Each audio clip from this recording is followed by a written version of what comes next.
ኪቦርድ አላችሁ አላለም። ፓስተር አላችሁ አላለም። መንፈስ ቅዱስን ተቀብላችኋል ሲላቸው እንዳለም አልሰማን። እነሱ ደግሞ እውነተኛ ናቸው። የዚህ ዘመን ጴንጤ ደግሞ መንፈስ ቅዱስ ተቀበልሃል በለው ረሰረላ በስ ይላል። ዝም ብሎ አልተቀበልኩም በል። ካልተቀበልክ አላቅም በል። አይታል ጴጥሮስ እየሰመጠ ሲሄድ ምንድነው ያለው?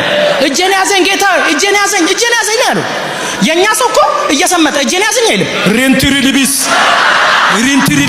ይላል። ሬንትሪሊቢሱን ታውና እጄን ያዘኝ አውጣኝ። እንዴ ምን ችግር አለው? እየሰመጥክ ከሆነ እየገባው ነው። እጄን ያዘኝ፣ ደክሞኛል፣ አልቻልኩም አርጎ ያወጣል። መጣ። መንፈስ ቅዱስ ተቀብላችኋል እንዳለ አልሰማንም። ከዛ በኋላ ብላክቦርድ ይዞ መጣ ይላል እንደ ጳውሎስ